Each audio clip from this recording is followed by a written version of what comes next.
¿Cómo se hace eso? Perder a tus hijos en un solo día, perder tu riqueza en horas, perder tu salud hasta que tu propio cuerpo se convierte en tu tormento, perder el respeto de tu esposa, perder la comprensión de tus mejores amigos, perderlo todo. Y no maldecir a Dios. No es que Job haya sido de piedra, no es que no haya sentido el dolor. Lo sintió todo, cada pérdida, cada golpe, cada noche sin respuestas, cada silencio del cielo. Pero algo en él se mantuvo en pie cuando todo lo demás cayó. Y eso es exactamente lo que vamos a descubrir hoy. Porque lo que tenía Job está disponible para ti. Antes de entender lo que Job tenía, necesitamos saber quién era Job. Y la Biblia no es vaga en esto, es extraordinariamente específica. Job 1:1 lo describe así: un hombre íntegro y recto que temía a Dios y se apartaba del mal. 4 características, 4 decisiones de vida, no 4 sentimientos, 4 compromisos activos que Job había elegido día tras día. Pero hay más. Job tenía 7 hijos y 3 hijas, 7,000 ovejas, 3,000 camellos, 500 yuntas de bueyes, 500 asnas, una familia enorme de siervos. Era el hombre más grande de todos los orientales. Esto es absolutamente crítico de entender. Job no era un hombre al límite. No era alguien que ya vivía en la desesperación. No era alguien que no tenía nada que perder. Job era el hombre que más tenía en toda su región. Y eso hace que lo que viene después sea infinitamente más devastador e infinitamente más poderoso. Porque es relativamente fácil no maldecir a Dios cuando ya no te queda nada que perder, cuando ya estás en el piso, cuando la vida ya no puede caer más. Lo extraordinario de Job es que estaba en la cima, lo tenía todo, y cuando todo se fue, algo en él no se fue con eso. ¿Qué era ese algo? Job 1:13 comienza con una frase casi cruel en su ordinariedad. Un día. No hubo señales, no hubo advertencia, no hubo preparación posible. Solo un día que comenzó como todos los demás y que no terminaría como ninguno. Sus hijos e hijas estaban comiendo y bebiendo vino en casa del hermano mayor. Una reunión familiar, la vida en su estado más normal. Y entonces llegaron los mensajeros. El primero, los sabeos atacaron. Se llevaron los bueyes y las asnas. Los siervos murieron a filo de espada. Solo yo escapé para contártelo. Mientras ese mensajero todavía hablaba, llegó el segundo. Fuego de Dios cayó del cielo. Quemó las ovejas y a los pastores. Solo yo escapé para contártelo. Mientras ese mensajero todavía hablaba, llegó el tercero. Los caldeos en 3 escuadrones arrebataron los camellos. Más siervos muertos. Solo yo escapé para contártelo. Mientras ese mensajero todavía hablaba, llegó el cuarto.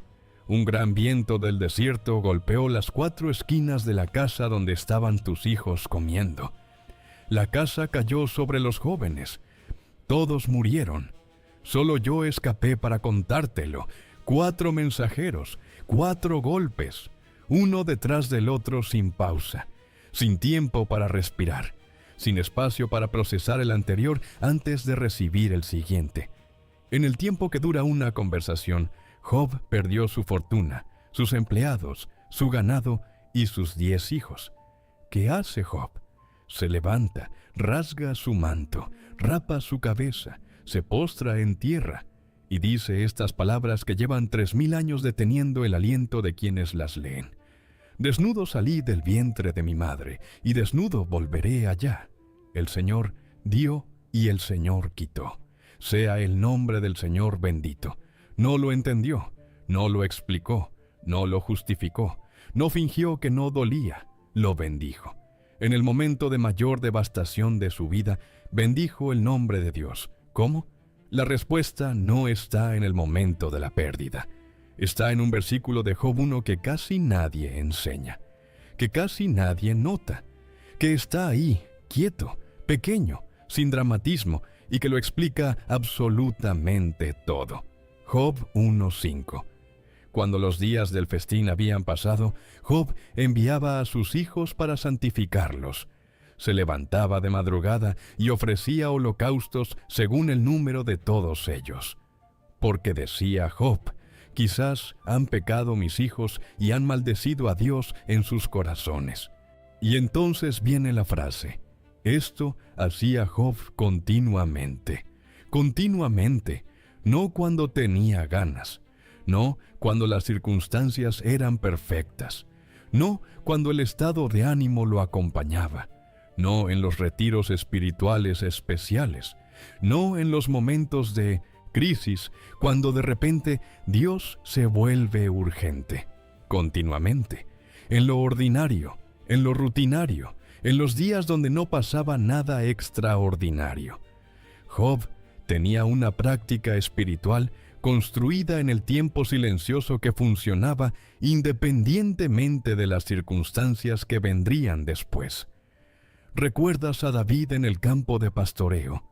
¿Recuerdas la fidelidad invisible, las noches con el león, con el oso, las horas tocando el arpa cuando nadie miraba?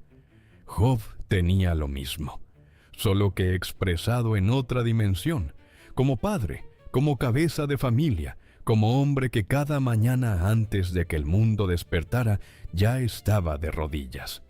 Job no llegó al momento de la pérdida sin preparación.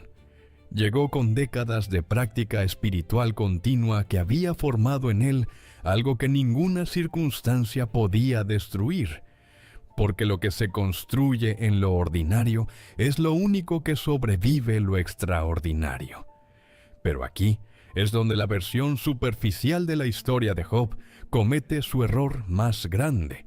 La versión superficial nos presenta a Job como un hombre que sufrió en silencio con una sonrisa espiritual y una paz que superaba todo entendimiento. Eso no es lo que pasó. Job gritó. Job 3:3. Job maldijo el día en que nació. Dijo: perezca el día en que nací, que las tinieblas lo reclamen. Job 10:18. Job le preguntó a Dios directamente: ¿por qué me sacaste del vientre de mi madre? Ojalá hubiera muerto sin que ningún ojo me hubiera visto. Job 23:3. Job clamó: ¿quién me diera saber dónde hallar a Dios? Yo iría a su silla. Job no fingió, no sonrió, no usó las palabras correctas para parecer espiritual en su dolor. Job gritó. Job cuestionó. Job exigió respuestas. Y Dios no lo castigó por eso. Al contrario, al final del libro Dios le dice a los amigos de Job, los que habían hablado con toda la corrección teológica del mundo, que habían hablado mal, y que Job había hablado lo recto. ¿Qué significa eso? Que hay una diferencia enorme entre maldecir a Dios, que es lo que la esposa de Job le pidió que hiciera, y clamarle a Dios desde el dolor más profundo, que es exactamente lo que Job hizo. Job nunca dijo: Dios, eres injusto y te maldigo. Job dijo: Dios, no entiendo nada de lo que está pasando, pero sigues siendo Dios y necesito encontrarte. Esa distinción es todo. La fe de Job no era una fe que suprimía el dolor. Era una fe lo suficientemente sólida como para contener el dolor sin quebrarse. No silencio, clamor, no fingimiento, honestidad radical con Dios. Eso es lo que tenía Job. Cuando llegan sus tres amigos, Elifaz, Bildad y Zofar, hacen algo que merece ser reconocido. Al principio hacen lo correcto. Se sientan con Job en silencio durante 7 días y 7 noches. Sin decir una sola palabra, sin ofrecer explicaciones, sin teología, solo presencia. Eso es extraordinario. Pero entonces abren la boca y todo se derrumba. Los tres tienen la misma lógica, solo expresada con diferentes palabras. Si estás sufriendo es porque pecaste. El sufrimiento es consecuencia directa del pecado. Por lo tanto, Job, de alguna manera que quizás no recuerda, hizo algo malo, y esto es el resultado. Es la teología más antigua y más equivocada de la historia humana. Y sigue viva hoy.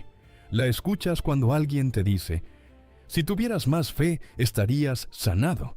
Si hubieras obedecido más esto, no habría pasado. Dios no permitiría esto si no hubiera algo en tu vida que necesita arreglarse.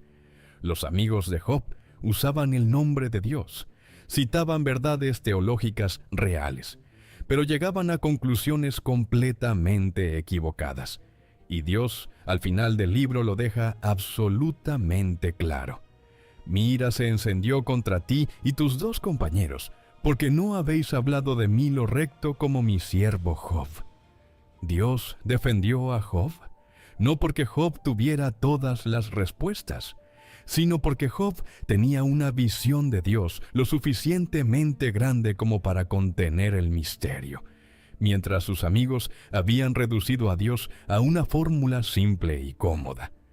Lo que tenía Job era la capacidad de sostener preguntas sin respuesta, sin abandonar al Dios que las conoce.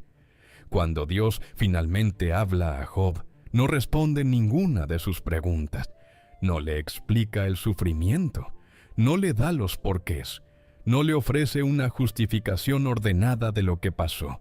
En cambio, hace algo que nadie esperaba. Le hace preguntas. ¿Dónde estabas cuando puse los fundamentos de la tierra? ¿Has entrado en los manantiales del mar? ¿Has considerado hasta los anchos de la tierra? ¿Puedes atar las Pléyades o desatar el cinto de Orión? ¿Sabes tú esto porque ya habías nacido o porque tienes muchos años? Durante 4 capítulos, Dios le da a Job un recorrido por la enormidad de la creación, no para humillarlo, sino para expandirlo, para mostrarle que existe una realidad infinitamente más grande que la perspectiva de un hombre sufriendo en un día determinado de su historia. Y entonces sucede algo que Job no esperaba. No recibe respuestas, recibe algo infinitamente mejor. Recibe a Dios. Job 42:5. La frase que cambia todo el libro y que cambia todo lo que pensamos sobre el sufrimiento. Antes te conocía solo de oídas, pero ahora mis ojos te han visto. Antes, de oídas, en la prosperidad, en la abundancia, con los 10 hijos vivos y los 7,000 rebaños pastando y los 3,000 camellos caminando, con toda la riqueza y el respeto y la salud. Job conocía a Dios de oídas. Y en el sufrimiento, en la pérdida total, en los gritos al cielo, en el silencio que parecía abandono, ahora lo había visto. El sufrimiento de Job no fue el final de su historia con Dios. Fue el camino hacia la parte de su historia con Dios que la comodidad nunca habría producido. Hoy quizás estás en tu propio capítulo de Job. No el capítulo 42, donde todo se restaura y Dios le devuelve el doble. El capítulo 3, el capítulo 10, el capítulo donde gritas y el cielo parece silencio. El capítulo donde alguien con buenas intenciones te dice que si tuvieras más fe estarías mejor. El capítulo más oscuro de tu vida. Y quizás la pregunta que llevas en el pecho no es ¿cuándo terminará esto?, sino cómo sostenerse mientras dura. La respuesta de Job no es una fórmula, no es una técnica de 5 pasos para sobrevivir el sufrimiento. Es algo mucho más simple y mucho más profundo. Lo que sostuvo a Job fue lo que había construido antes de que llegara el desastre. Décadas de levantarse de madrugada, décadas de práctica espiritual continua en lo ordinario y en lo invisible. Décadas de construir una relación con Dios que no dependía de las circunstancias, porque había sido construida antes de las circunstancias. Y eso le dio algo en el momento de la pérdida que ninguna riqueza podía comprar y ningún dolor podía destruir. Le dio la capacidad de decir, en el momento más oscuro de su vida, el Señor dio y el Señor quitó.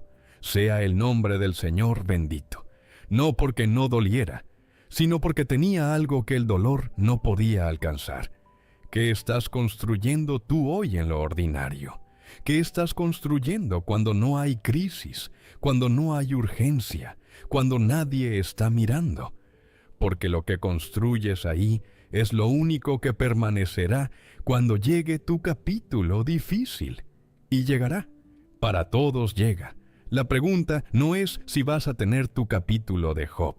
La pregunta es qué habrás construido antes de que llegue. Si esta historia te habló hoy, suscríbete al canal. Aquí en Lo que tenían ellos, vamos a descubrir juntos el secreto de cada hombre de fe en la Biblia. No la versión que suprime el dolor, la versión que te enseña qué construir antes de que llegue. La próxima semana, lo que tenía Abraham para obedecer cuando Dios le pedía lo imposible. Nos vemos ahí.